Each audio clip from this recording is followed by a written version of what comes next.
in the interest of time, let me already greet everyone. My name is Ndutugo Mkize from the University of KwaZulu-Natal, and I've been asked to facilitate this session. And we have a total of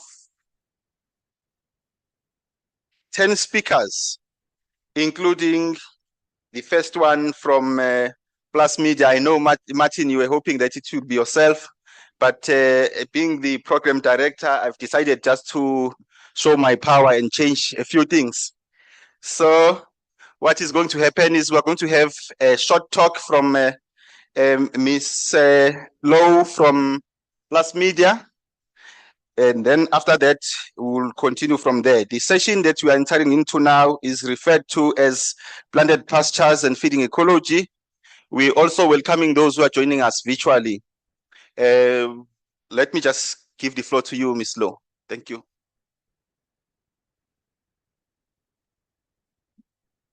Thank you so much. Good morning, everyone. I hope you all are doing well. My name is Deirdre and I work for Plus Media. And the reason that I'm standing here is that we are the main media sponsor for the Congress. And Justin thought it might be good for me to just tell you a little bit about Plus Media, what we do and why we're here. So, oh gosh, how does this thing work? There we go. Okay.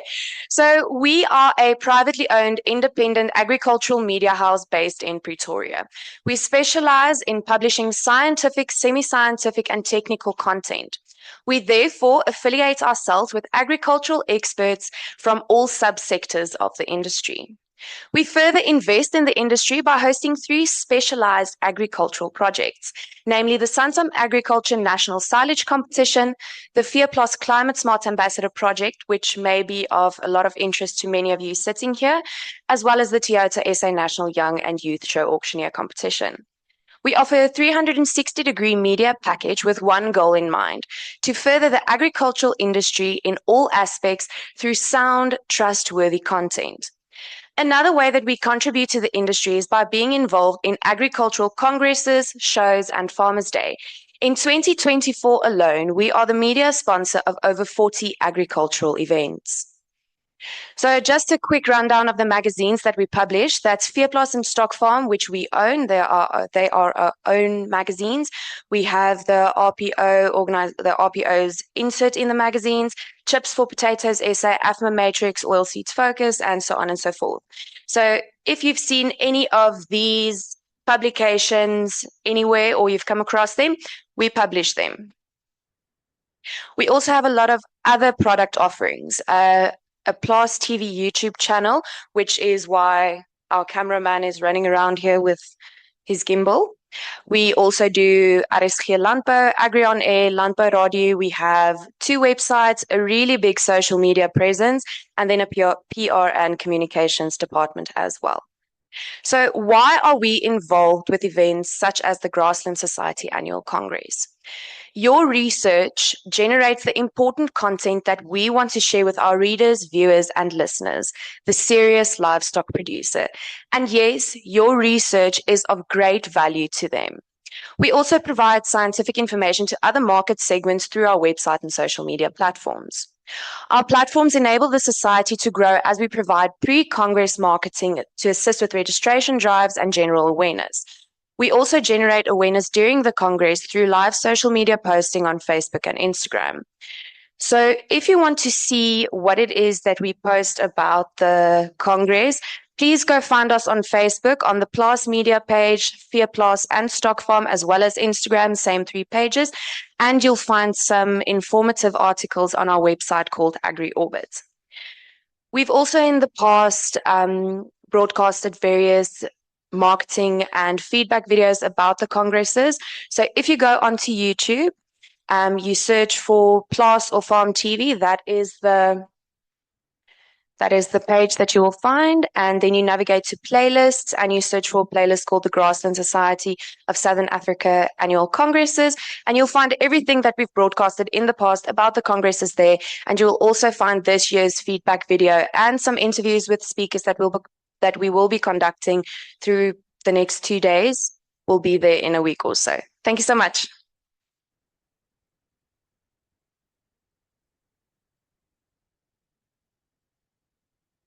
Thank you very much, ma'am. We really appreciate the support that we receive from Plus Media as a society. We really hope that you guys will continue supporting us in the years that are coming.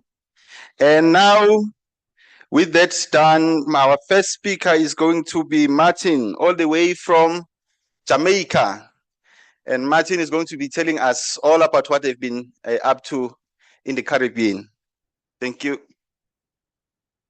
Okay. So, okay, this, next, yes. I also teach. All right, good afternoon, everyone. All right, so I'm very happy to be here, despite slowly and challenging for us to acclimatize to the weather. But nonetheless, I'm here. All right, so as was said before, my name is Martin Hughes. I'm a Deputy Dean of the Faculty of Food and Agriculture at the University of the West Indies. University of the West Indies, we have 3 main campuses, or actually 4. The larger campus is in Kingston, Jamaica. And the other one that I'm affiliated with is in Trinidad and Tobago, and our 3rd main campus is in Barbados, where the weather is nice and sunny every day of the year. All right, so I'm gonna do a brief talk on the sward state and nutritional characteristics of rotationally grazed pastures that supports beef cattle, mainly in agroforestry systems in Jamaica. Now, this work is a portion of a larger body of work that was commissioned by the Jamaica Bureau of Standard in their efforts to revise the feeding standards for beef and dairy cattle. So I'm just going to present a short piece of what that looks like. Right, so I'm going to give a little background, brief material methods, talk a little bit about some of the results, and then I'm going to conclude and then finish within time. Right. So beef cattle production in Jamaica peaked around 1992, and thereafter there was a steady decline. Peaked at about 18,000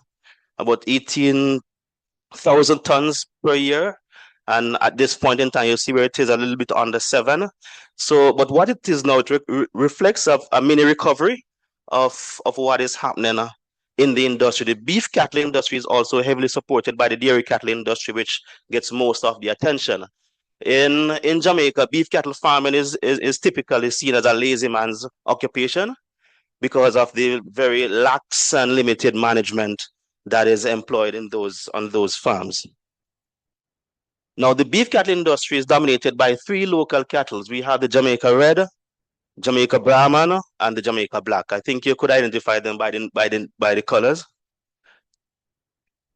Right. So the study was done over 18-month period, but the first 6 months we did was to go on these farms and observe certain things so we could get our sampling and our designs correctly. So we didn't want to assume that we know too much about these farms so far. So for example, the nutritive value analysis, we aim to try to simulate grazing, to analyze for the portion of the pasture that the animals will actually be consuming. So we observe them over a period of 6 months doing height measurements and so on to determine how they graze and the grazing pattern on the different farms. So we're going to share information about 5 different farms that we are interested in. And we're looking based on the 2 main factors are farms, which vary based on location and season.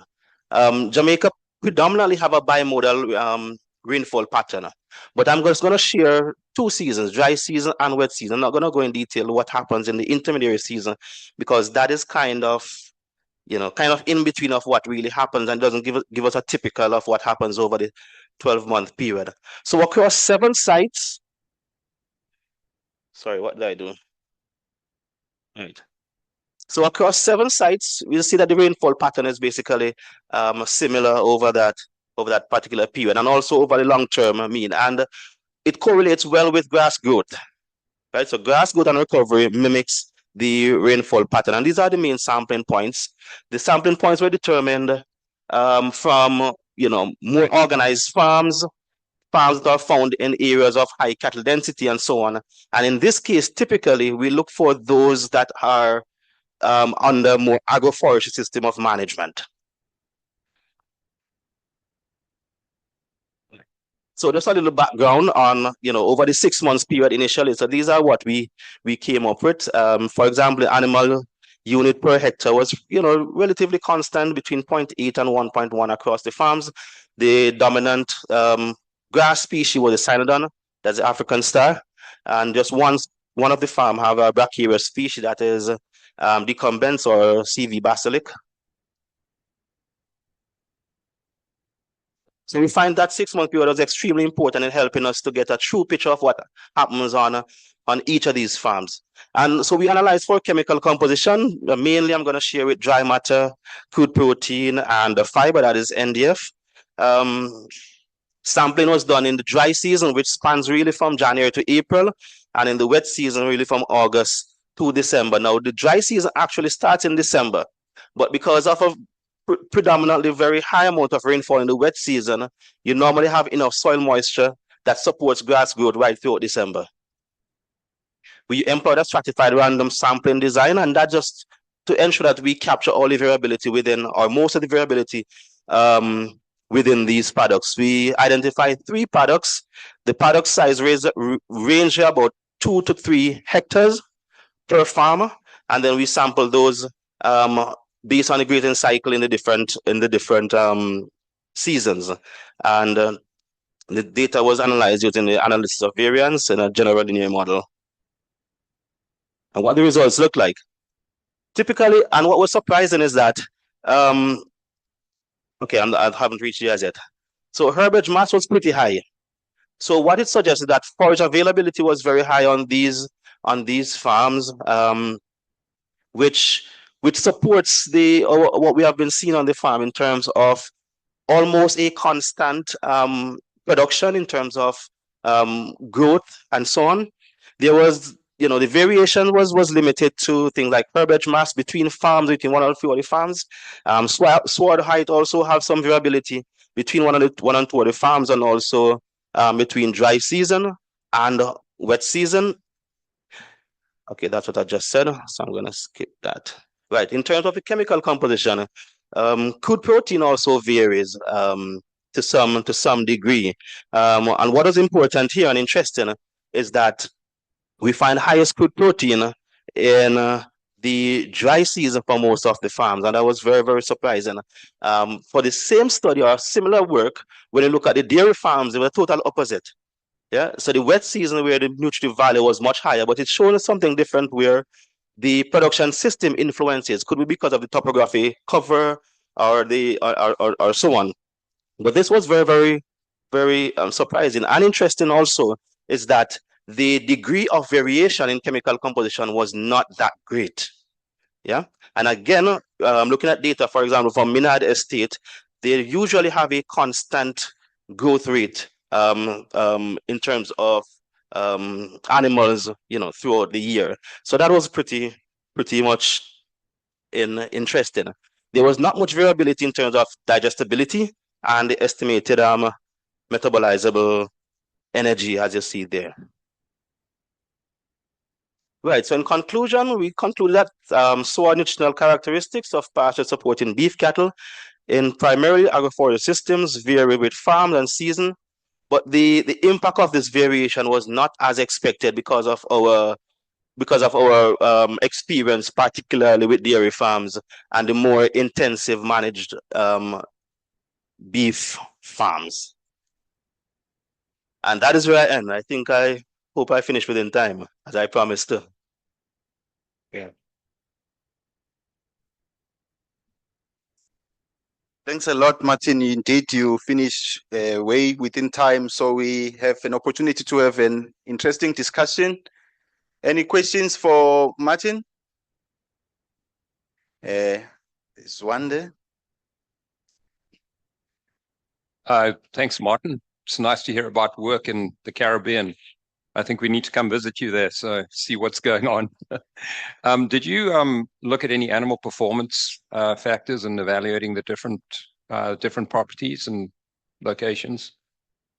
No, not in this work, but in another body of work, we looked specifically at the Minard Estate, which they have, because it's a government-run research type institution, they have data, and we're actually one of my students is doing some work there. So we indeed have some performance data. And just to share, since you asked, on these same pastures in that area, we have predominantly, well, the three cattle breeds are there. They maintain purebreds, and we have animals weaning at between 6 and 8 months, upwards of 500 kgs from those systems. Yeah. Any more questions? Who's saying no? Thank you very much. Was I correct in interpreting the graph that the minimum monthly rainfall is like 50 mils? Let me just see which one of them that. Okay.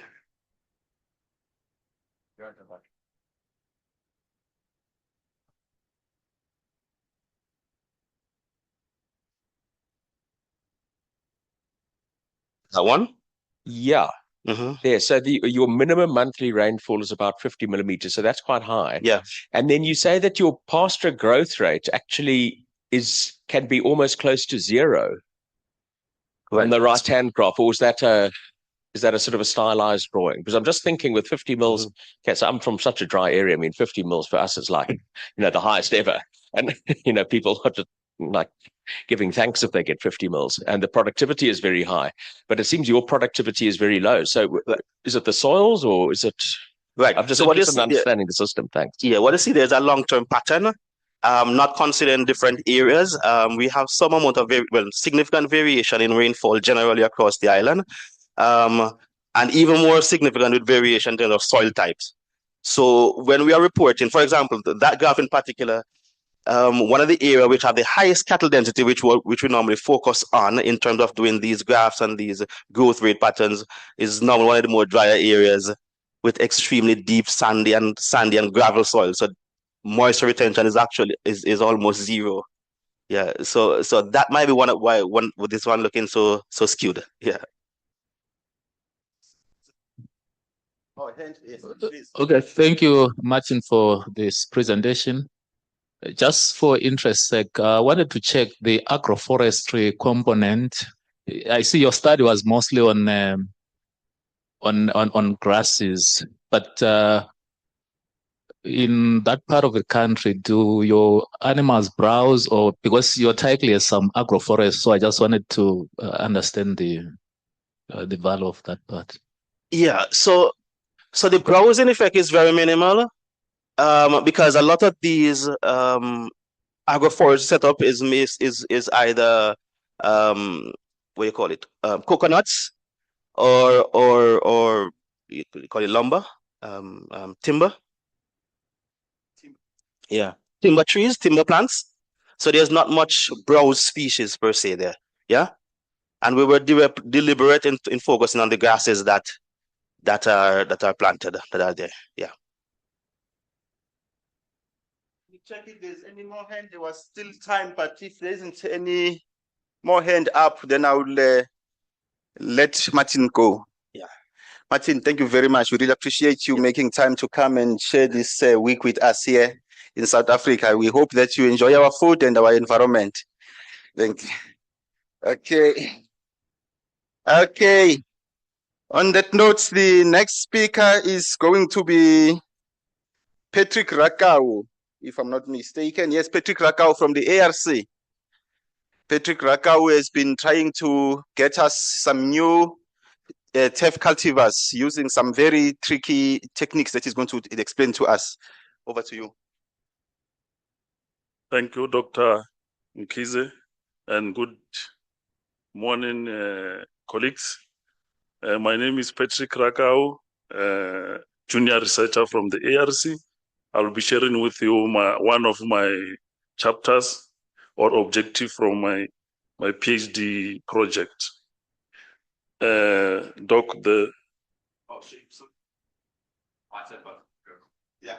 that's on the arrow. When I want to point. Point. See. Big one. Okay, you point there, not. Thanks, sorry for that. The topic of my project is the ethyl methyl sulfonate induced genetic variation in TEF genotypes. This is a continuous study, colleagues. The initial study was done in a controlled environment or in a laboratory where the optimum dosage was determined, and then we took that optimum dosage of 2.11% EMS that we soaked for 4 hours to the field to be tested on the field. So as you know, TEF, it's a multi-purpose crop grown for its gluten-free grain for food and nationally enriched biomass for livestock. So we want to breed or make genetic variation available for future researchers. As we are one of the young scientists that's still coming. So there will be, at the end of this study, there will be a plenty of genetic material for us to share and test these new challenging climate conditions. In this study, it's an M1 and M2 generation, which it was tested at ARC Sidara. The 3 cultivars that were used there, it's Emerson, Highfield, and Ivory. The 2 ones, they are brown seeded, and Ivory is white seeded. And the 2 dosage is controlled and treated, as I've already explained.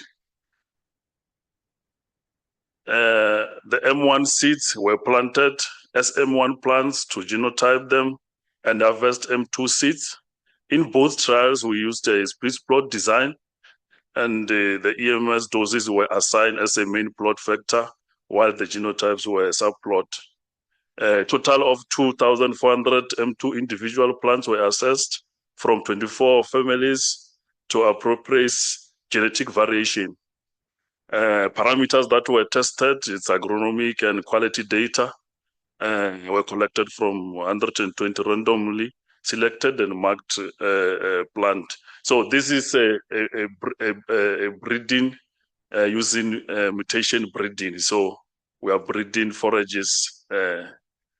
So the ANOVA there, you can see there's not much of variation, more especially in the interaction of the highest interaction. It's only where you see this one, the interaction between genotype, dosage, and generation. It's only for microelement, and also for this one is NDF. So this is expected because we are still on the initial stage of selection. So only the dominant traits will be visible at M1 or M2. So the good thing is that if you check the interaction between genotype and generation here under days to emergency, for example, they are significantly high. So which is a good and also the generations, because what we want to see, we want to check whether there's any difference between the control and the treated, so that did EMS induce mutation to those individual cultivars. So with these results, this shows us that indeed there is mutation that is taking place, which is a good story to tell. So for table 1, I just point only one under table 1.2, the effect of genotype and those on the agronomic trait for M1 generation is this table. And you can see here, my main focus to check whether there's a significant difference between control and treated. Here is ivory. You can see there is a huge difference here for this. This is the control and this is the treated. Same is true with this table, the effect of genotype and dosage on nutritional quality at M1. You can see the control again for ivory. There is a high CP, root protein, compared to treated. And the same is true here with the TLC, non-structural carbohydrate.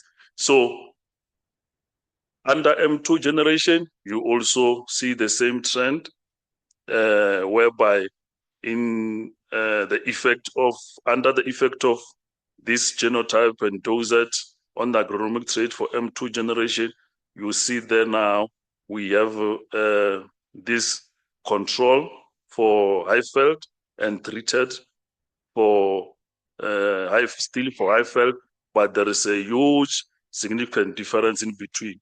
So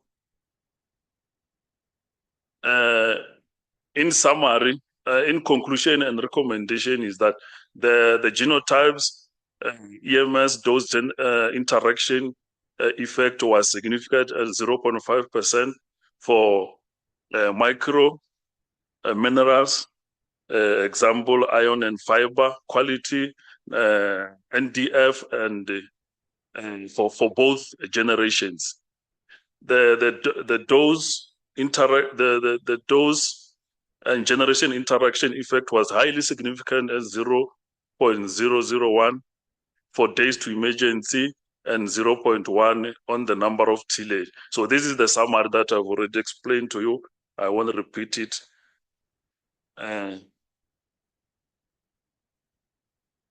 So this is the summary and the conclusion of my presentation.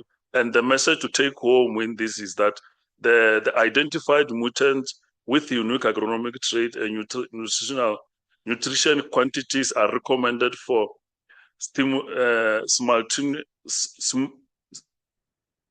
simultaneous selection and the development of a new cultivar. So we are still going to select M3, M4, and up to M5 generation, which now I'm at M4. I'll be doing the interaction between the environment and the selected trait for different locations. So this is just a proof to say that indeed EMS has induced mutation to these genotypes, and we are looking forward to work with the future scientists and researchers. Once we have stabilized them at M5, then they will be available at the ARC. So just count 2.5 years or 1 year, then you'll be having the material available. Thank you.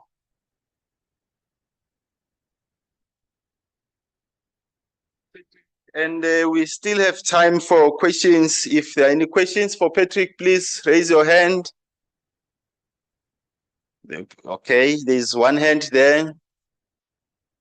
Do I have a second one just to check before even this one can start? So that when I move away from here, at least I move for good, then the people are going to ask their questions consecutively without any interruptions in between. There's no any other person who would like to engage Patrick. Okay, please go on, sir.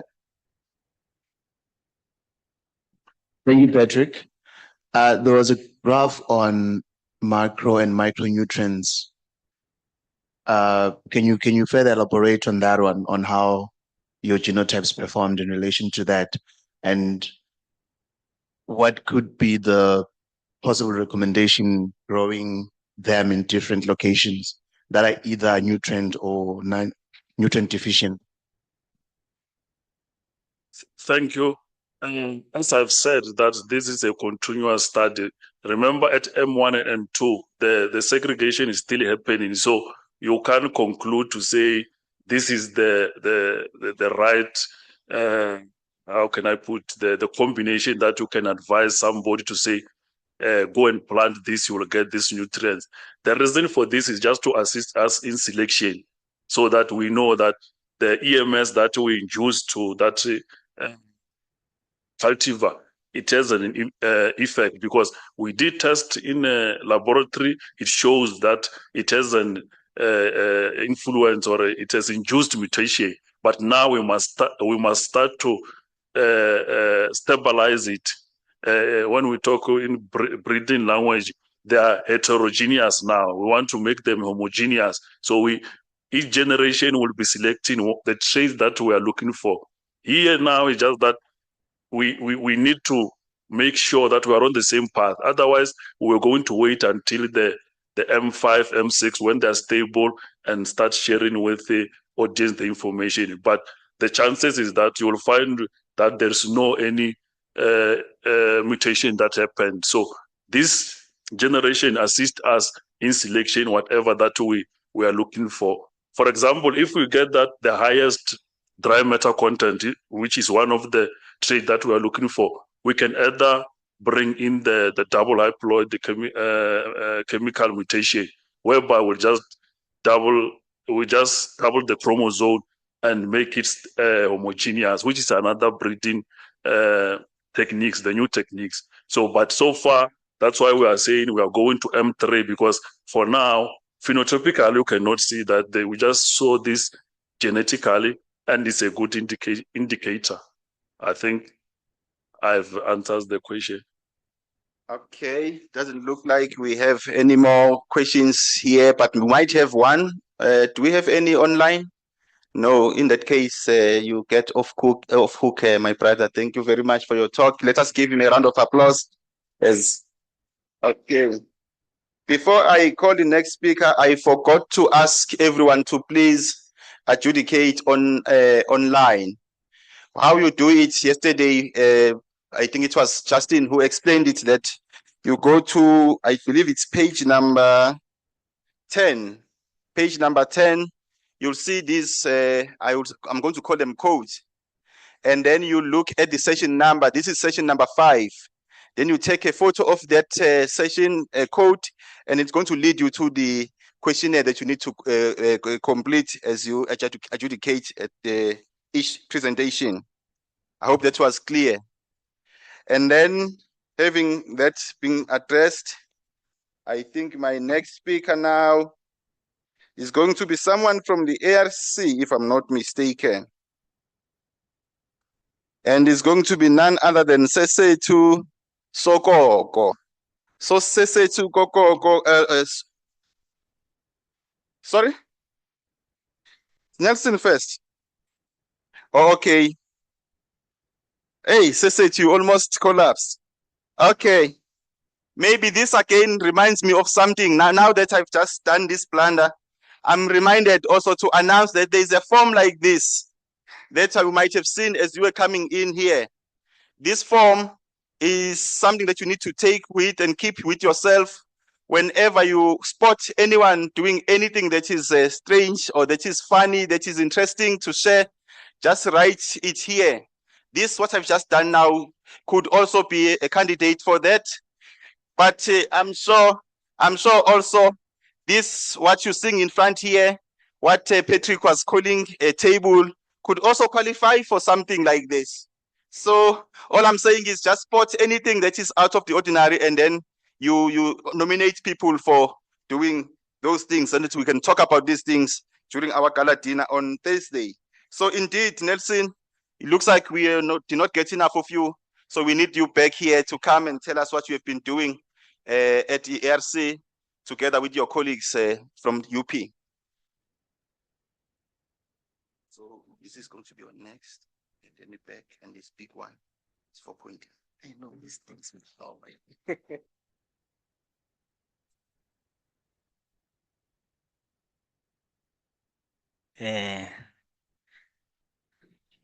Why do you look so serious, guys? Yes, I'm back once more. Afternoon. I'll be giving you a more detailed talk now under the title Nutritional Quality of different woody plant species harvested at different phenological stages.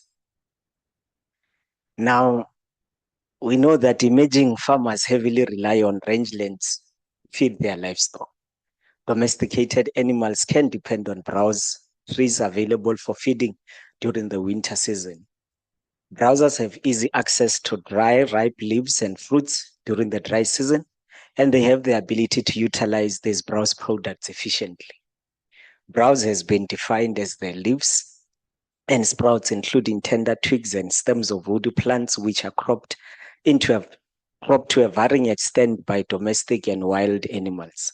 These include the fruits, the pods, the seeds, which provide valuable feed, especially if the tree is deciduous.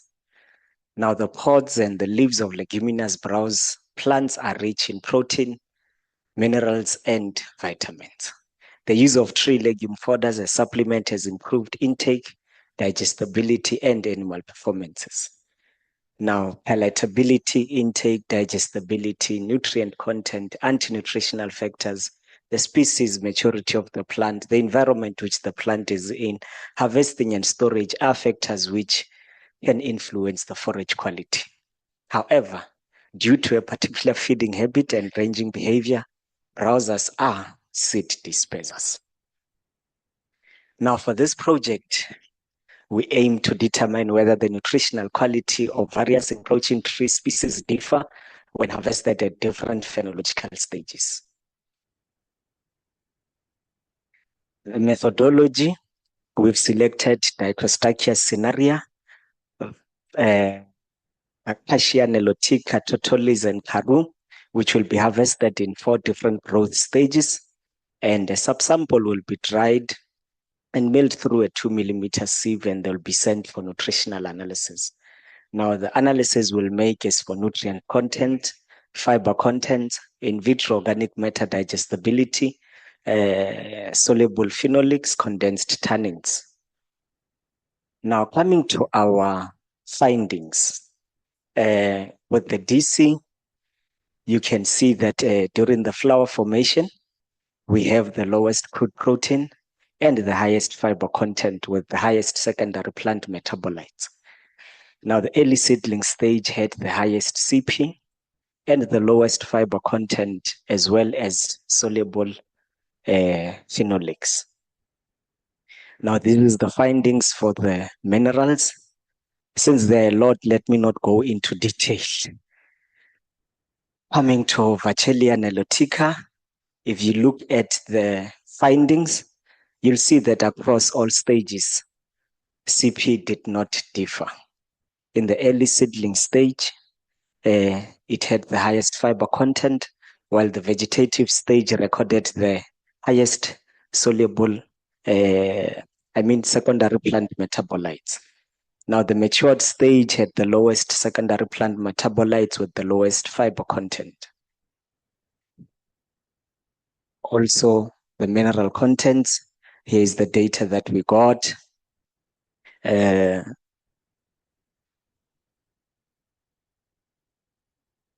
Coming to the next species, which is Vachellia totalis. From the data, you could see that in the matured stage, as well as the flowering formation stage, we have the highest crude protein and the NDF. The matured stage also had the highest digestibility with the lowest secondary plant metabolites. The early seedling stage had the lowest digestibility with the highest soluble phenolics. Now, this is the data for the minerals. And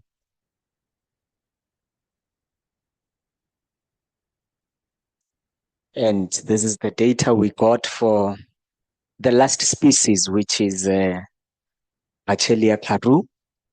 You'd see that there's no significant differences on the protein, and the in vitro organic matter digestibility is different across all the phenological stages.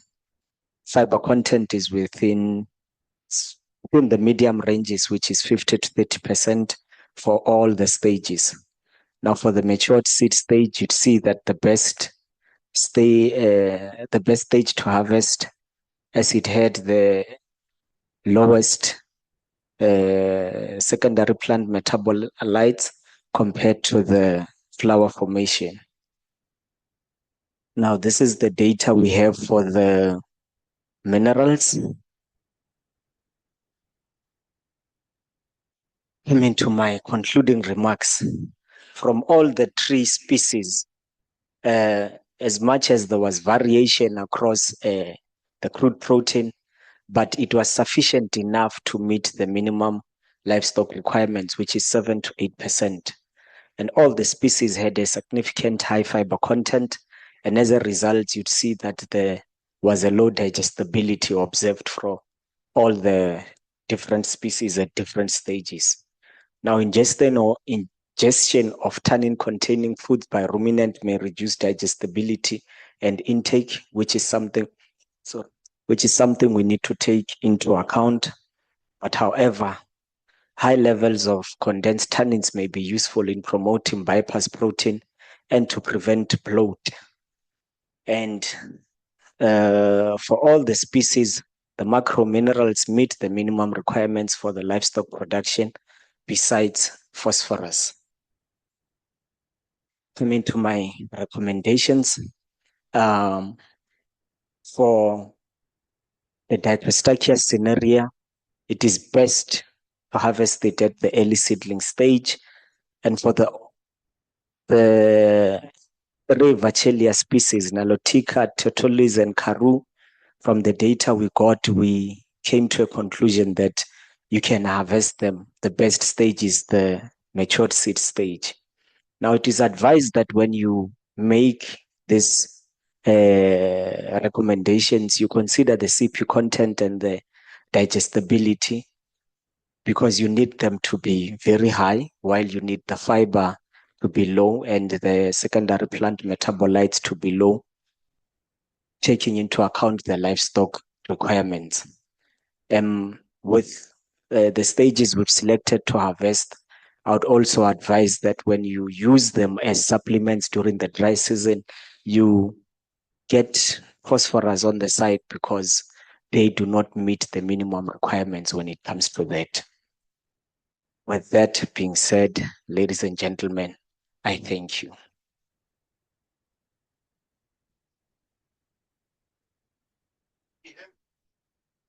Space for one or two questions. The opportunity to, there's Dr. Moyo.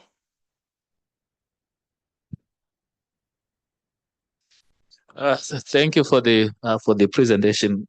Maybe I might have missed it. Which parts did you harvest? Is it the leaves, the flowers, the one which you analyzed? Thank you for the question. Maybe I didn't give enough clarity on that. What we did was to harvest the edible plant material in the different growth stages, meaning when it's the flowering stage, there would be a bit of the flowers, the leaves, and the shoots. And what we do, we not go beyond 30 centimeters when we were harvesting all the material. So when the seeds are ripe or matured, we'd have the material with the seeds which are ripe. When the seeds are still at their early stages of growth, we'd have that also. So we try to get all the different stages, including the matured seeds alone, when we were harvesting. Okay, then you combine analysis, you combine that, it will be a composite mixture. Yeah. Okay. Just something else. It looks like the digestibility is high in the mature. Is it the mature seeding stage? Yes. What might be the cause? Okay. I would want to relate the protein content with the digestibility of it. So since there is more protein, then the digestibility was high. No, I think then he would ask you why the protein is high then. I think you are running away from him. No, but he didn't ask, so you don't have to answer that. Okay, thanks a lot, Nelson. We really appreciate you making time to come and present here. Let's give him a round of applause. Yes, I think that was a good question, Betwell, given that early in the growing stages of the plant, especially if it's a tree, it's going to be very chemically defended. It's going to be very low in nutrients, and you will expect the opposite of what he observed. So I really like that question. I think the next speaker now, I hope this time I'm not making any mistake, is Sesethu Sokoko, who's going to come here and tell us about what they've been doing in their attempt to try and give us some very special lucerne cultivars that are going to be able to withstand acidity. Good morning, ladies and gentlemen. My name is Sesethu Sokoko, and my study is germination and early seedling growth responses of lucerne, which is Medicago sativa L, genotypes to aluminum toxicity. Okay, so metal toxicity is one of the serious impediments that we are currently facing in crop production all around the world and here in South Africa. This is because these toxic metals are mostly found in acidic soils. And the acidic soils, which are soils with pH that is less than 5.5, are a serious abiotic stress, and many plants cannot resist the soil acidity. So in the soil, there are many minerals that do not have any biological role to plants, such as aluminium, which means they do not benefit the plant and they do not harm the plant when found in optimum soils. However, when they are found in soils that have pH of less than 5.5, they then change their form and then they become toxic to the plants. So aluminum toxicity is then one of the mostly serious constraints in crop production.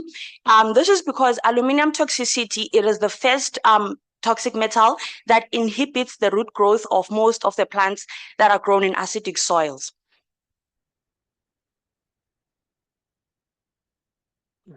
So many plants that cannot resist soil acidity have shown low yields, poor development, and amongst those plants, it is lucerne. So we know lucerne is one of the mostly cultivated forage crop all around the world and here in South Africa as well. And it is used for livestock feed in forms of hay and grazing. And lucerne is also beneficial in crop rotation, and we also use it now for cover cropping. And this is because lucerne can fix atmospheric nitrogen. So in soils that have low nitrogen, we now plant lucerne for it then to return the nitrogen to the soil. So many studies in the country have then focused on the effect of soil acidity to lucerne, and they have not been reporting on how do the toxic metals that are found in the soil affect lucerne. And therefore, this study aims then to investigate the effects of aluminum toxicity to various lucerne lines at germination and early seedling growth, and also to determine their seedling vigor. So we chose aluminum toxicity for this study because aluminum toxicity is one of the mostly widespread in acidic soils, and it constitutes at least 7 to 8% of the Earth's crust. We were then able to attain that information or the response of these lucerne lines using this methodology that has been modified. So in this methodology, we had aluminum chloride and we prepared aluminum solution, which then we used as our AL stress solution. So in this study, I mentioned that we used various lucerne lines. So we used 6 lines, and in those lines, we had SA Standard, SA Select, Pegasus, Luzel, and we had 2 ARC lines, which we refer to as ARC1 and ARC2. So in breeding, you don't give a name to something that is not yet a cultivar. So ARC1 and ARC2 are lucerne lines that have been screening acidic soils at the ARC from different generations. However, they're not yet in the market. So we just label them as ARC1 and ARC2. So to proceed in our method, we then used 2 pH levels using our AL solution. We then had 4, 5, and we used distilled water as our control. So we wanted to check if how are these lines going to respond at severe stress, moderate stress, and adequate. And then we then germinated them in growth chambers at 20 degrees Celsius, which is the recommended temperature by ISTA rule in the dark. So in each of these treatments that we replicated each of these lines 4 times, which means we had 4 replicates of each line. And in each replicate, we then sown 25 seeds. And then we did a daily count, which is from the day we planted these lines to the day of termination. And at the end of the trial, we then measured the root length. The data that we collected from the study, we then subjected it to one-way ANOVA analysis of variance, which the data was then subjected to one-way analysis of variance, which is ANOVA. And then we used the LSD post hoc to separate the means. And then the difference between the means was considered to be significantly different at P is less than 0.05. These are the results that we managed to find from the germination test that we had done on the various lucerne lines. So we then used, from the data that we collected, analyzed, we then used germination indices to find if how did these lines perform at these different treatments. And now what you'll realize is that we had commercial varieties, and then we compared how they respond to the lines that have been screened or that we are trying to breed as the ARC. So what we are most interested in is to check that if our lines have performed better or they are doing more or less the same with the commercial varieties, then we can say we are in the good line. So when we look at ARC1, which is one of our lines, ARC1 and ARC2. This is also, for this one, this is a germination percentage, which then calculates that at the end of the trial or at the end of the experiment, this is the amount of percentage that you had. So when we looked at our ARC lines, we realized that there isn't much difference when we compare them to the varieties. Then this implies that when you have imposed these lines to the stress, then they do germinate. However, we will look further if what happens then after when they germinate. But when you look at Pegasus, which is a commercial variety, I'm even scared to speak about it because I saw agricole people. So when you look at the Pegasus, we realize that it is a very slowing line. However, its control tried to grow, but when we impose it to the stress, most of their seeds were not viable or they died. And then we calculated mean time to germination, which was a bit tricky for me. Mean time germination focuses on which day did you have highest population for each line. So the tricky thing about mean time to germination is that when you look at when you look at ARC1 at severe stress, you realize that it had the highest percentage when you same as with the ARC at control. Now, when we calculate mean time to germination, it takes, if you did a trial for 10 days, then on day 5, maybe it is when you had highest seeds to germinate. Now, the problem is that when you look at control and you look at severe stress, you would think that, okay, they did have the same, you would think they had the same percent at the same day. But when you look at, when I was doing the trial, I realized that, for instance, at severe stress, on day 2, it had more seeds, and then it took time for it to then have new growth. But when you look at the control on day 2, you realize that out of the 25 seeds, at least 18 seeds had germinated when you compare it to the severe. Maybe on severe, only 2 seeds had only germinated, but that was the highest germination it could get throughout the trial. Then we did root length, where we measured each and every root that had germinated from our seedlings. This one then helps us to know the seedling vigor of these lines. So when I was looking at Luzel, I realized that Luzel had germinated. It didn't take many days to germinate, but their roots were very limited.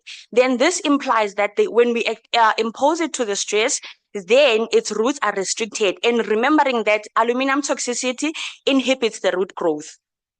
Then we were able, with the information from the root length that we got, we were able to then calculate the seedling vigor. The seedling vigor then gives you the idea that if we plant those seeds under severe stress, maybe 4 or 5, then these seedlings can conquer the stress.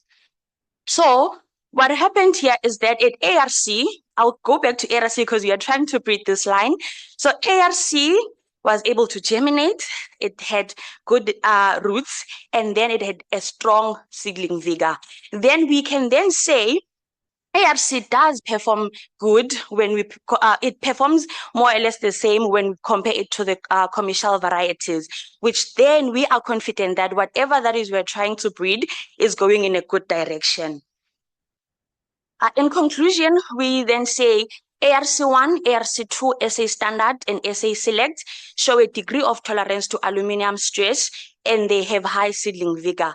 However, Luzel and Pegasus had low tolerance to the stress, and they had poor seedling vigor.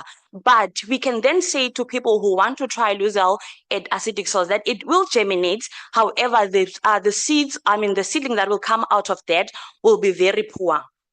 And I am continuing with these lines, and I'm screening them in acidic soils because as an aspiring pasture breeder, my interest is to then report to the farmers that if we screen those in actual soils, this is what then will happen, because farmers do not have growth chambers and they don't have aluminum chloride. So then we are trying to then screen them further in acidic soils. So the soils that we used in this experiment, we collected them at Sidara Station, which is known to have a really which is known for acidic soils. So then whatever that is we did here, it is the soil that we initially planted the mother plants. So I would like then to acknowledge my sponsors, which is DSI via the ARC, and I would definitely like to acknowledge my ARC team for the emotional support when I'm struggling with the indices. Thank you for your attention.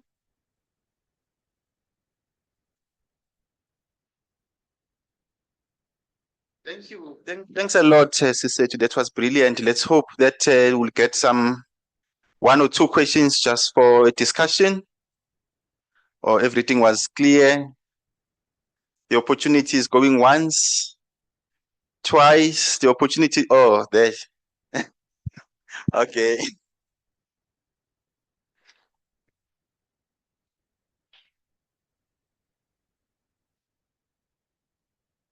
Sigrid asks, do you see any differences in root hair development? Pardon? Work done on perennial ryegrass show that aluminium affect mainly root hair development. Oh, when we were doing the germination test, we did it for a number of days, which means we did it for my experiment, did it for 10 days. So from the initial plant that we had planted to Sidara, when I was harvesting it from the root level in which I was interested to see if it nodulates, we realized that the acidity does affect the ability of lucerne to spread its roots. So you'd find that if a line is being planted there for many years, then it would have short roots. But our interest was that they were able to nodulate. That means there is a high possibility that as much as the root is inhibited, but they can fix atmospheric nitrogen, which is also something that we are currently looking at. Thank you. Thank you very much. Let us give her another round of applause as she goes and sits down. Thanks a lot, Sisetu. Our next speaker now is Lisego from Limpopo. Lisego Motsecha is a lecturer based at the University of Limpopo, and I believe that she's joining us online. Is she? And she's going to be taking us through what they have been doing on that part of the country. There she is. Lisego, you are most welcome, and then you'll take us through your presentation. You have a maximum of 15 minutes.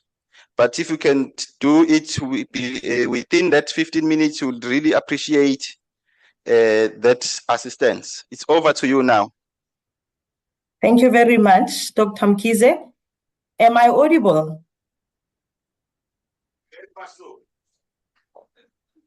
Thank you. Very audible, yes. Okay, greetings. My name is Leseho Moteka from University of Limpopo. Going to present to you the title project, Biomass Production of Selected Perennial C4 Grasses harvested at different phenological stages, a potential for climate smart fodder banks for extensive livestock farmers. The scarcity and poor quality of fodder to meet livestock feed demands reduces the ruminant productivity. Furthermore, it promotes rangeland degradation and ultimately puts the most vulnerable population at risk. In semi-arid areas like Limpopo province, fodder banks from perennial C4 grasses can be an alternate for enhancing the sustainability of the livestock sector. The aim of the project is the development of community climate smart fodder banks through establishment of dry land planted pastures.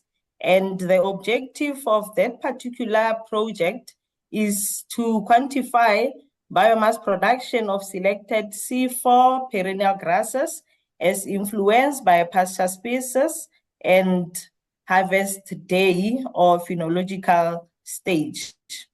And please note that this project, it's a bigger project. However, I'm presenting a bigger project which includes the intercropping of tree lucerne. However, I'm only presenting the first year results before we incorporate the tree lucerne. And the experiment is conducted at University of Limpopo Saverkale Experimental Farm. The coordinates are highlighted on the screen. It's a semi-arid area with an average rainfall ranging from 400 to 600 millimeters per annum. Average minimum and maximum temperatures in winter ranges from 4 to 20 degrees Celsius. In summer, it ranges from 17 to 27 degrees Celsius. And where the experiment is being conducted, it's a hardened soil. It is laid in a randomized complete block design, replicated 3 times.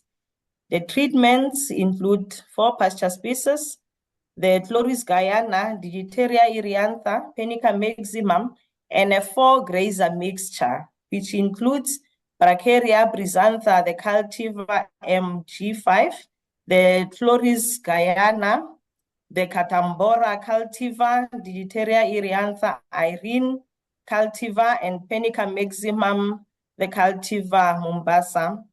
The 3 phenological stages included vegetative stage, which was harvested at 63 days after planting, booting stage harvested at 77 days after planting, and at 50% flowering, when 50% of the plots have flowered, and that was at 98 days after planting.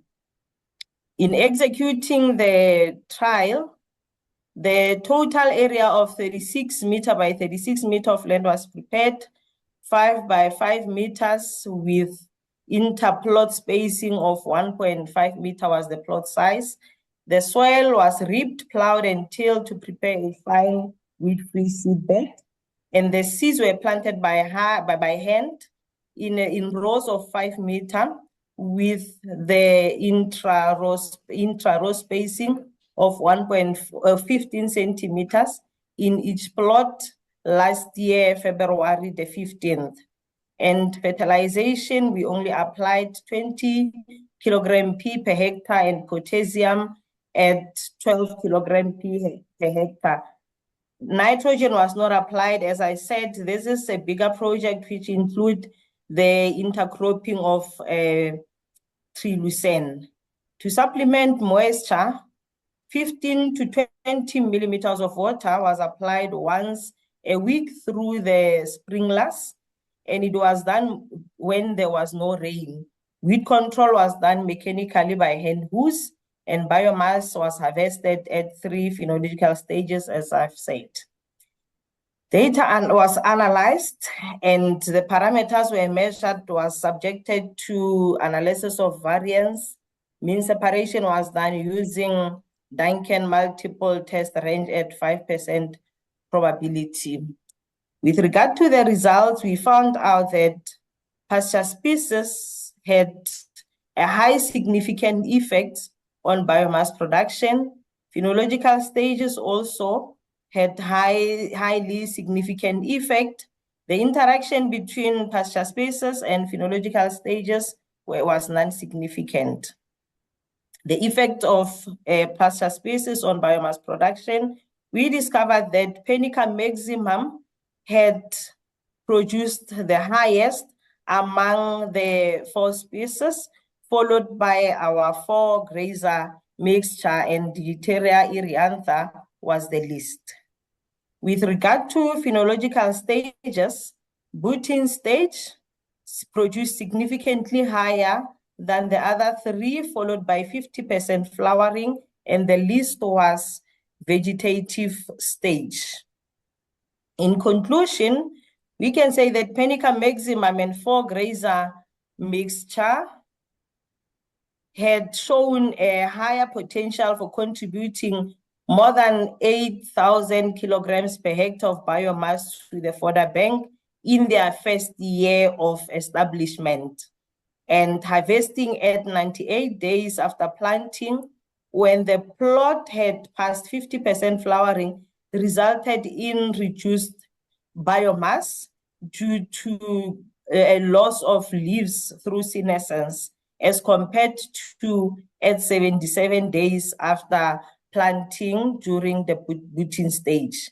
Harvesting plots post-flowering, it is not really recommended because we have experienced the loss of biomass, and this should not be done to prevent this loss, as most of the leaves have went into senescence. And in brief, thank you very much.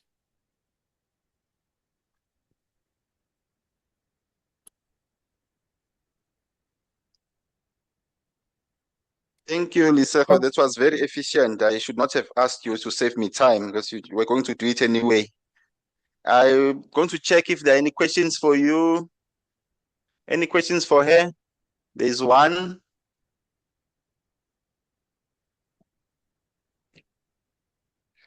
Okay. Thanks, Liseko, for interesting talk. I was just wondering, would people be able to, economically, if you're doing this as for communities to take up, can they afford to be planting these sort of crops and the need to irrigate them, etc., fertilize? Can local communities actually do this viably? Not really viably, but the reason we have chosen the C4 perennials is they have to be established during summer, during the rainy season. So we honestly don't expect our farmers to irrigate. Even in our plot, we only supplemented during the time when there was no rain, and we stopped. We only applied irrigation only thrice during establishment. Then from there, we left the pastures to grow under dry land. Thank you, Liseko. That is the only question I'm going to allow in the interest of time. But we really thank you for your contribution. You are missing out here on a very cold environment and very nice food and a very nice opportunity to network with people. But we appreciate the fact that you still wanted to benefit from the discussions that are taking place through your online platform. So Thank at the you moment, very much. okay, thanks, Doc. So thank you, colleagues. Our next speaker is also online. Yes, is Donna from the Department of Agriculture in KZN. I hope also that she's with us now. Not? Or we're going to play her pre-recorded clip, then later she's going to join us for a discussion. Thank you very much.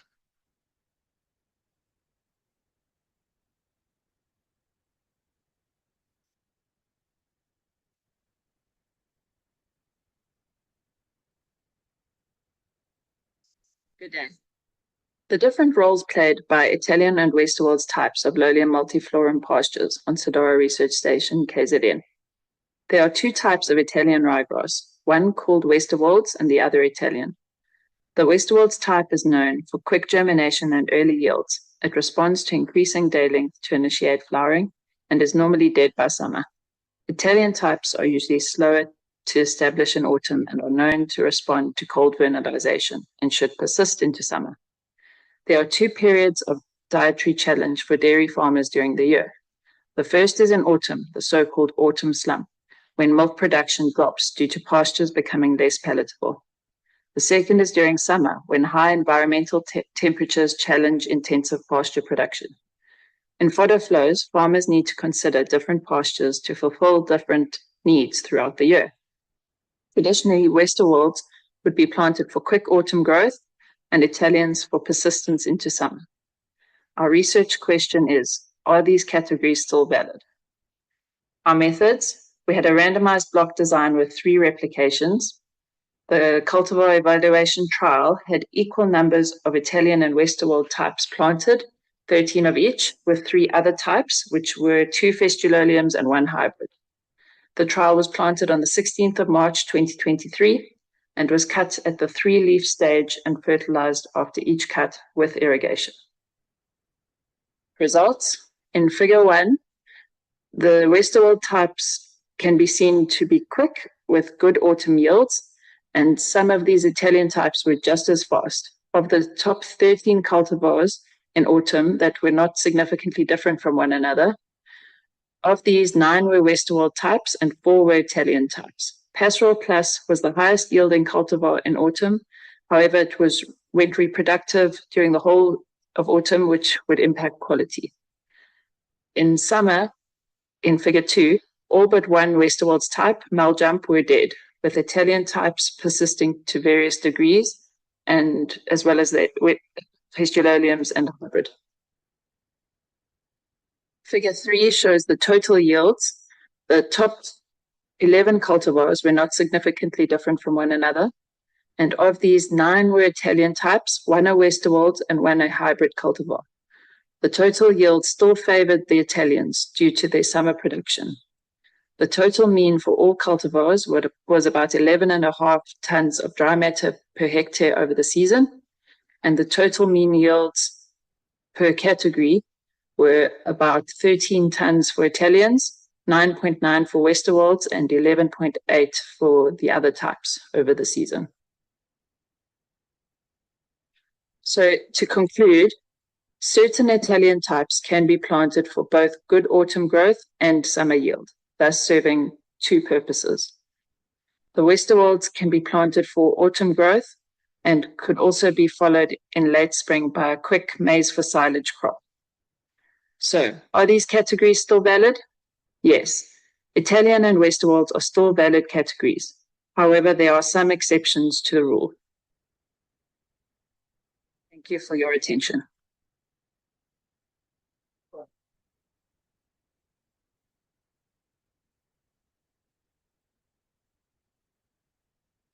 Thank you, Donna. It looks like there is a question for you. Is that? So, okay. Thanks. Yes, Donna's had an internet collapse. Oh, shame. She was online before tea and now she's rushing to another venue. So hopefully she'll be coming online by the time we discuss. Yeah. That's correct. We'll ask her questions then. Thanks. Thank you very much, Linda. On that note, then, my next victim is going to, it was supposed to be Homoto, but Homoto, how do I put it nicely without saying she chickened out? No, what she said is that she could not, she did not know that she needed to prepare some slides to come and present. She thought she was going to stand next to her poster and then inform us about her work in that manner, and she would like to keep it that way. So in that in that case, then we are going to go straight to Umangobo, Unothando Ngobo from the ARC. Looks like this session was supposed to be ARC session if it was not for Liseko and Donna. Unothando Ngobo, over to you, ma'am. Try to enjoy it. Good afternoon. I wish Dr. Mkize had actually said my title because it's long. Anyways, I'll be presenting on this title, and it's a proposal. It's a postgraduate proposal. So for introduction, we all know that water limitation and adverse temperatures are the abiotic factors that negatively influence plant production. Yearly productivity fluctuations and competition with low quality forages results in an uneconomical fodder yields from these natural pastures. South Africa's abundant indigenous forage genetic resources found in the marginal areas could enhance the existing forage varieties. However, limited agronomic potential information hinders their inclusion and the forage improvement programs. Oh, I'm sorry. Therefore, the aim of this study will be to assess the agronomic performance and nutritional quality of the commercial forest grasses compared to their indigenous ecotypes. My study has 3 objectives, and the first objective will be looking at the effects of different temperatures and osmotic conditions on seed germination in distinct Digitaria areata and Penica maximum ecotypes and commercial cultivars. For objective 2, I'll be focusing on how different these temperatures has an effect on the soil moisture levels in seedling establishment and early growth in these forage grasses. For the last objective, that's where I'll be looking at the impacts of increased temperatures and water limitation on the growth nutritional quality. For our methodology, on our first objective, we will germinate seeds at different temperatures and at each temperature treatment, we will apply different osmotic treatments. We will count germination daily for 14 days, and then after 14 days, we will rank the germination responses between commercial cultivars and the indigenous ecotypes. For the second objective, we will transplant these seedlings into small pots and place them into broad chambers calibrated at different temperatures. We will also water these pots at different moisture holding capacity, and then count seedling emergence daily for 30 days.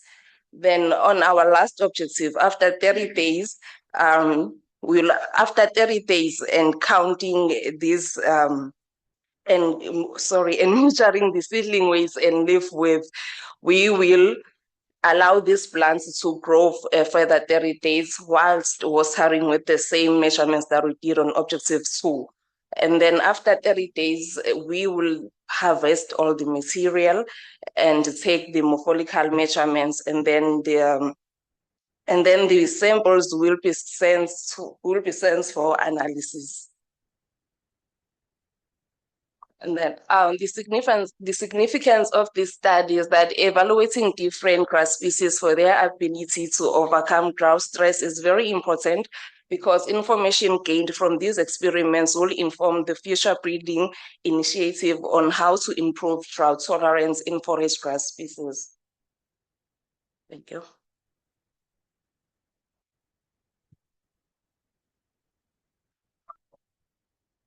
Before you leave, let's check if no one wants to talk to you. Anyone? Oh, Thank you, Clive. Anyone would like to talk to her? Okay, Mangobo, I wish you all the best with your proposed study. Come and tell us what you found out next year when you have some results to share with us. Thank you. Yes, let's please. So now the next speaker is going to be Fortune Manganyi from the ARC. Let me just read the title now so that she does not blame me for having not failed. She's going to be speaking on the title that is reading Evaluation of Cover Crops in Selected Land Care Areas of South Africa. Over to you, Fortune. Greeting, ladies and gentlemen. As Doc has mentioned, my name is Fortune. I'm from the ARC, and I'll be presenting a research proposal titled Evaluation of Cover Crops in the Selected Land Care of South Africa. As we all know that climate change has a serious implication for sustainable crops and livestock production farmers due to its marginal bioclimatic conditions. However, conservation agriculture is one of the principles that is used to mitigate this impact through improving soil health by minimal soil disturbance, crop rotation, and maintaining soil cover. Therefore, cover crop is one of the techniques that is used for maintaining soil cover that allows farmers to diversify their agricultural practice with the addition of livestock. So the aim of this project, it's a very big project. The aim is to introduce these cover crops in a farming system to improve soil fertility, health, and adaptability, and also to determine the effect of integrated crop and pasture-based livestock production among smallholder farmers. And the last objective is to explore ways to introduce these smart climate smart forages, especially during the drought season. So as I've said that this is a very big project, so we have different methods to make it happen. So the methodology of this is to select 10 on-farm and 5 on-research sites, demonstration sites in 5 provinces. And then thereafter, we will sample soil in each of the selected sites. And then we will introduce this cover crop concept and its establishment method to every province before planting or establishing this cover crop. And then in the process of establishment, there will also be seed packages to farmers who will be participating. And then we're also gonna provide training to farmers and extension officers with these cover crop technologies. And then the other leg of the project, it's on research station where data will be collected. So in these research stations, there will be students attached to it, MSc and PhD, where they will look at the soil fertility part of it, the chemical composition from the agronomic aspect and its adaptability, and also to introduce cash crops and animal production. At the end of this project, we expect to have technical reports on these cover crops across these 7 provinces that has been chosen. And we're gonna have capacity building in forms of workshops, farmers' day, and training. And also I've mentioned the MSc and the PhD student will be attached to this project. And also we're gonna have an information and data inventory on these cover crops in these 7 provincial and their ecological zones. And lastly, we will also expect to have an economic impact which will better decision making to farmers that will assist them in to optimize long-term crop and animal production. I thank you. Oh yeah, my tweet, my poster, it's number 9. Those who want to come and see. Thank you, Fortune. Looks like there is a question for you. 2 questions. Let's start that side. Mandla.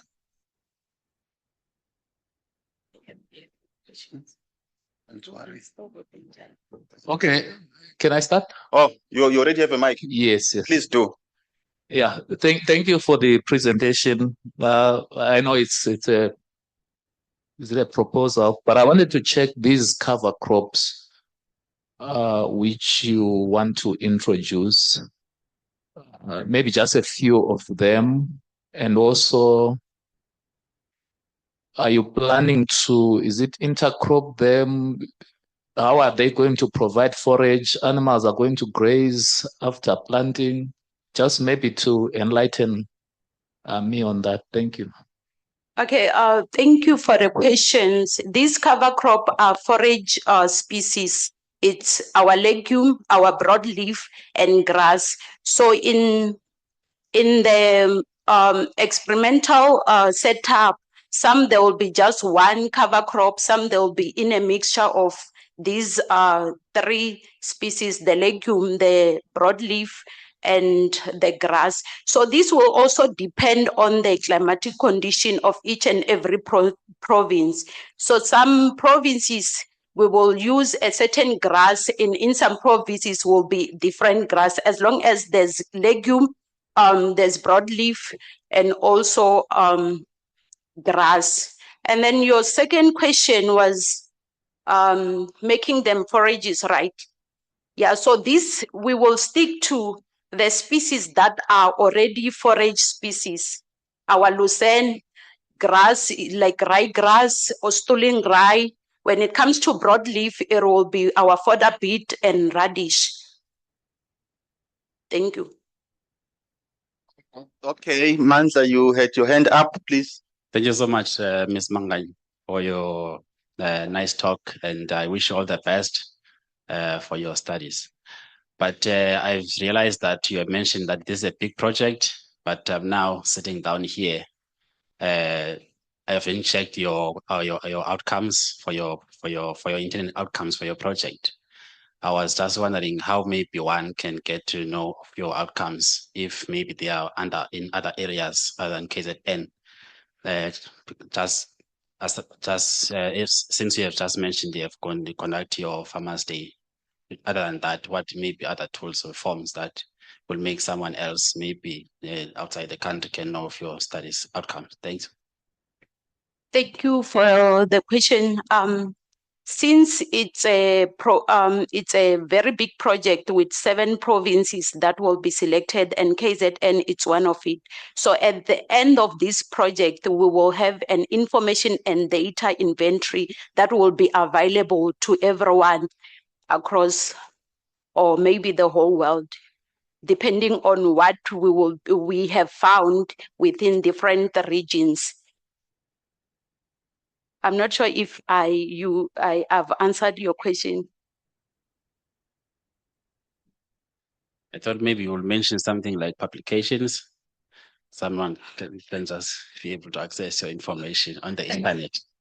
So those who are interested, as I've said, it's a very big project which is ongoing. So we already have the MSc and the PhD student which they are funded from this project. So if you want to be part of it, we can still squeeze you in, especially especially with the running cost of your project. We can do that. You are welcome. Thank you. That's fine. You're easy now. Thank you very much, Fortune. Let us give her applause as she sits down. She may be sitting down, but we still have a few minutes, 5 minutes or so, to discuss anything that may have been presented here. Do we? Oh, yes. We still have one more. Hey, I really deserve this award, né? Okay. So, I believe that it is Hlonipho Hlonipho Mhlongo, please, I almost forgot you. Where are you? Please come and inform us about what you have been doing. You want me to read it for you as well? Yeah. No, I can do that for you. Okay. This one. Pointer. No one needed. You don't want needed. Yeah. Good day, everyone. My name is Pumlani Hlonipho Mhlongo. Just a quick announcement. I've been recently diagnosed with a serious condition, which is a stage fright. So, so please bear with me. My topic is morphological, physiologically, biomass, and nutritional quality responses of chemocytosis palamizi when subjected to heat stress. Due to increase in temperatures, South Africa rangeland are prone to experience frequent occurrence of heat waves, which would cause heat stress in crops. Chemocytosis palamizi, which is also known as trilucine, has been proposed as a potential alternative pasture due to ability to withstand harsh environmental conditions. This fodder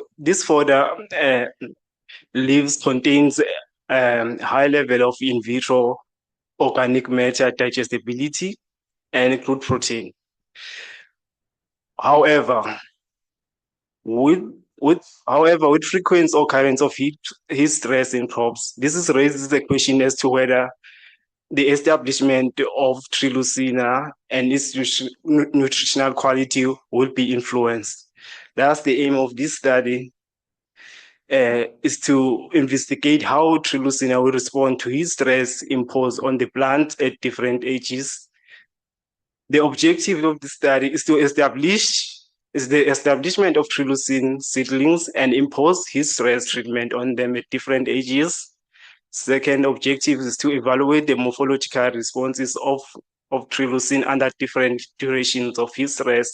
And the last objective is to determine the nutritional quality and in vitro parameters of trilucines. The methodology of this study, firstly, trilucine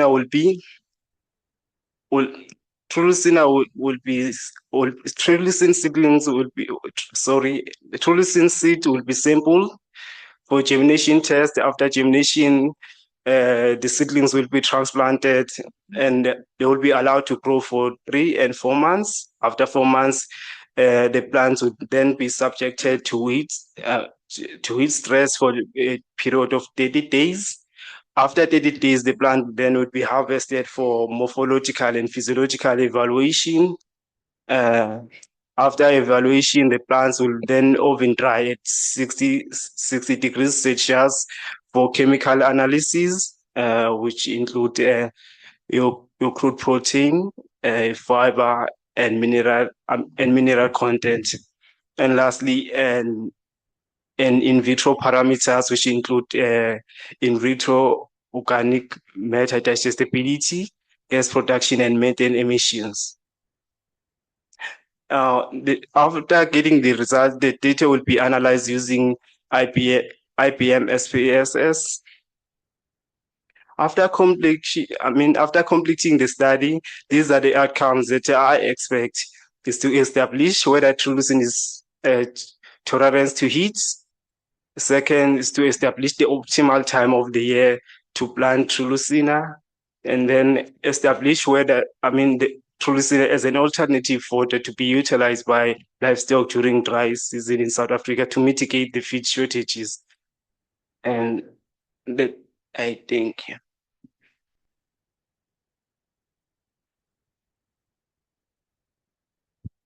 Thanks. As you come here and they tell us about the diagnosis, I felt like you are not alone, man. I've also been diagnosed the same way, but I told myself that doctor's diagnosis must not be my reality. That is why you always see me coming here and pushing myself to stand in front here and say something, even though I'm not comfortable, because I'm striving for that day when I'll be comfortable doing it. It's coming, I'm sure, in the next 5 years or so. So are there any questions for him? No questions. Okay. Whoever have a question will find me also. So what he's saying now is that even if you do have a question, please don't ask it now. Just come to my poster and we'll talk. So we can't then do otherwise. Thank you very much, my brother. Let us give him a round of applause as he goes down. Okay. So this is now the time when we have to discuss. I think I was a bit too forward with this. We can discuss whatever that may have been presented here that we feel we may not have gotten enough chance to engage with the speaker due to time constraints. We do have 5 minutes or so now for a discussion.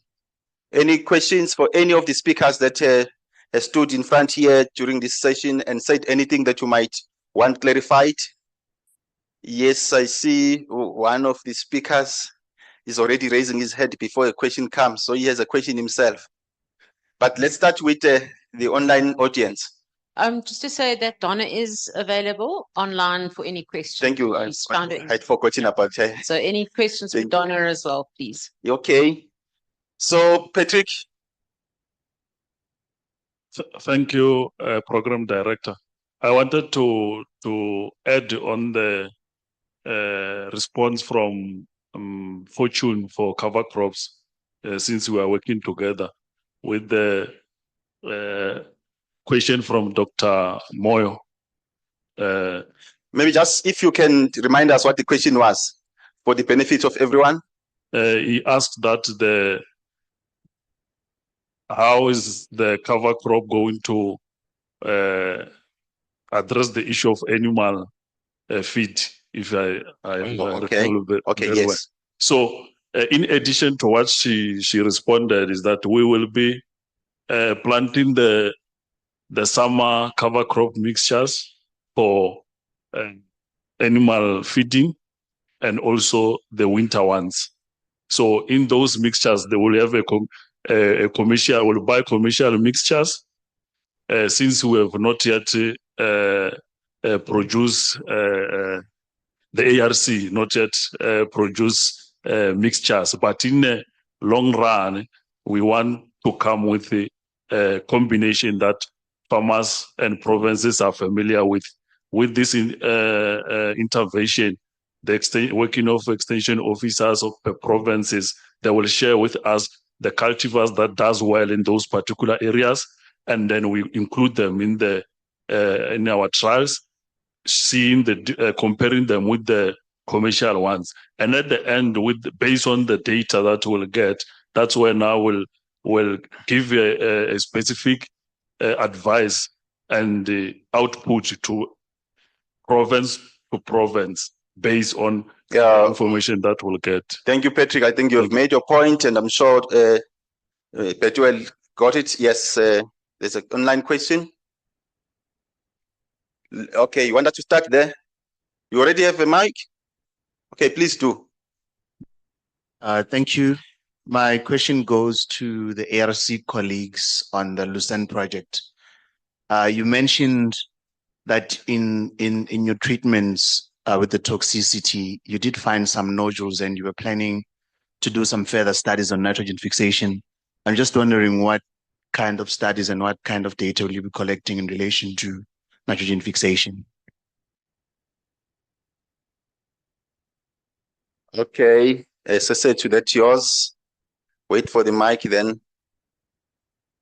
Thank you for the question. So what we are doing is that after the plants have reached maturity, we then harvest them and then we take out the nodules in each plant. So there's a report that says if the nodules are red or pink, then they can fix atmospheric nitrogen. So the ones that we currently found, because they were grown in reddish soils, so we're not sure if they adapted to the soil color or it is because they can fix atmospheric nitrogen.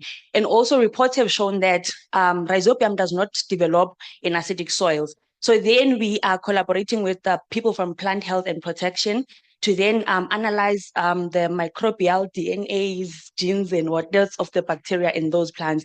So what I've currently done now is that I have done, I've separated the bacteria, and then we have not yet identified them if can they or they cannot fix nitrogen, but we have stored them in the PHP incubators. Then after I'll have to analyze if can they fix nitrogen or which rhizobium do they have. It could be that they have then the leucine rhizobium, or there could be a new bacteria that they have that we are not aware of. So if we find that, then the people from Plant Health and Protection then will help us with analyzing the DNA sequence of those nodules. Thank you, Sise. Let's hear what the online audience has to say. I apologize. A question came through a bit late for our last presenter. Okay. Sigrun asks, are there any concerns about tree lucerne possibly becoming invasive in certain climatic zones? Yes, that's a good question. Actually, I also had it in preparation for this session in case there was a need for me to ask. Where is Nhlonipho? Yes, you heard the question and then your mic is coming your way.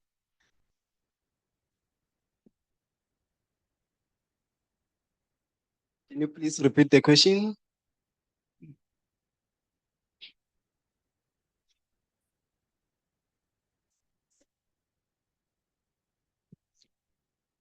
Yeah. Just to answer you, we haven't thought about that further, but as you all know, I don't think most people know about tree lucina, especially here in South Africa, since it's more in Australasia. Even the studies that have been done recently in Africa are in Ethiopia. So as we presenting about bush encroachment, I think there are possibilities that yes, this plant could become an invasive species. It's not it's not from around, so it's not indigenous already. It is so. I mean, it's a matter of whether now it is listed. Yes. I wish there was a contribution from Sanbi or people who are already having that table. Someone was talking about the table yesterday of listed. What do you call it? Invasive plants. I wanted just yes, please just clarify for us whether it's you find it in any of your lists, either it's red or green list of invasive. No, it's not yet listed under NEMBA, but in our work that we are doing, we're seeing a lot of it coming up as being, showing signs of invasiveness in the future. You find it all over roadsides, especially in the Eastern Cape, in the Northwest, and in Gauteng as well. It's something that we see as a species that could become invasive in the next decade. So would you say you worried or you're comfortable with such studies proceeding? From where you come from your perspective? Well, if the varieties that they're working on, they try to work on varieties that are sterile, then that could be better. Okay, Yeah. Thank you. Any more points of discussion, questions? Oh, yes.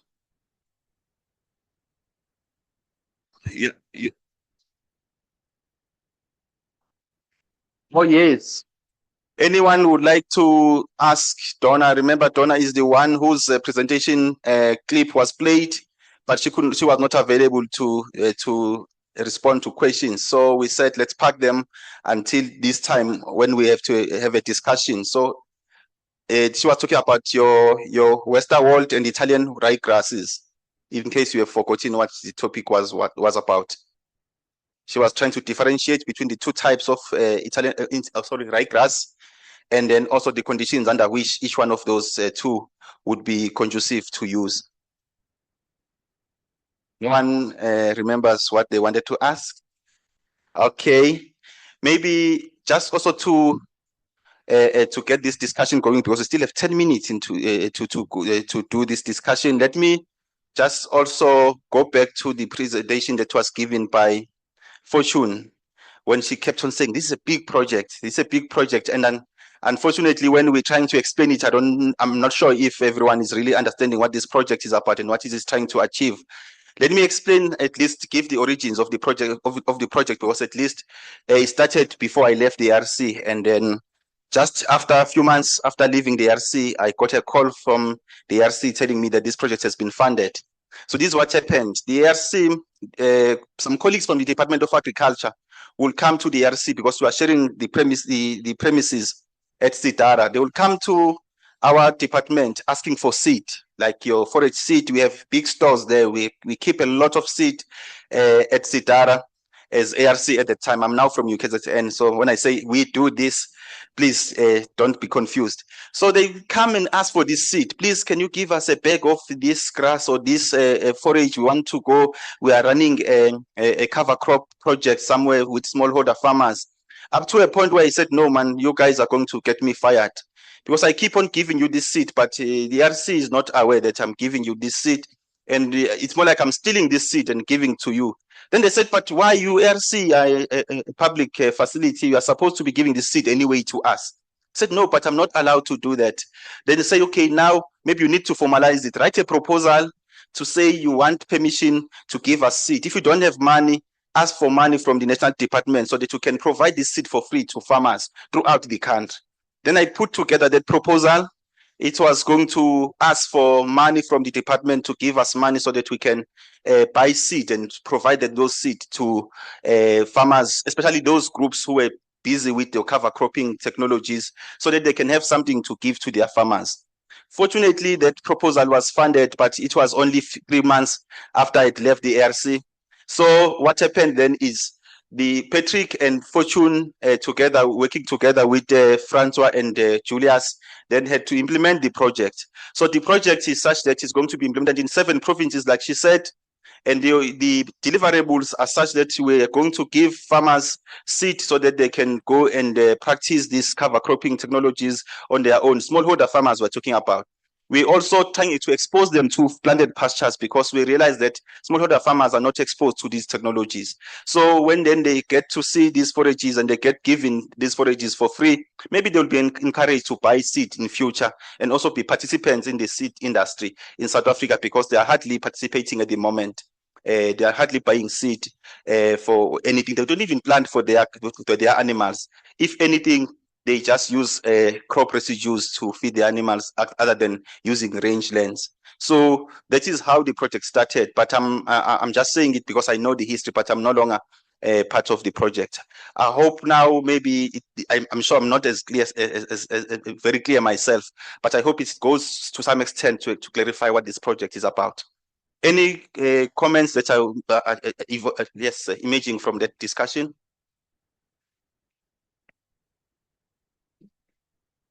Yes, thanks, Doctor, for that further explanation on these cover crops.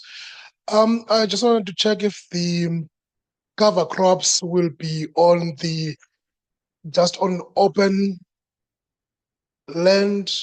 Is it going to be on field, like your maize field? Because some farmers, after they've harvested the maize, they will plant cover crops just to cover the soil, and then they will till the rangeland.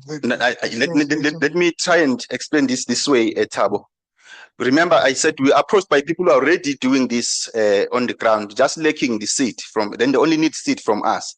So, and then when we put this proposal together, they say, no, actually, we're not the only ones here in KZN, but we have networks throughout the country. So what they do is already they are working with these farmers and doing these different things for different provinces. So what we're doing as ARC, we are not trying to change whatever they're doing, but we're trying to provide them with the resources to do it. So some will, like she was saying, some are using cover crops as individual species. Some are using them as like a mixture of species. Some are doing it without no-till, so with no-till. Some are actually going to just cultivate the soil as we usually do, without maybe being concerned about tilling the soil.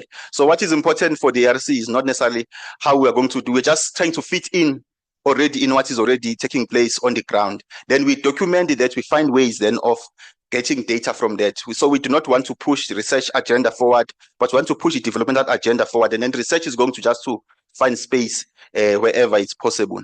So when Mandla earlier on asked about research and papers and all that, so the department, when they gave us this money, they said, we don't want to see your hypotheses and all those things. We want to see how farmers are going to benefit. So we as researchers, because we can't help it, we'll have to find ways of still getting data that can be useful, allow us to come here and stand here and present to you.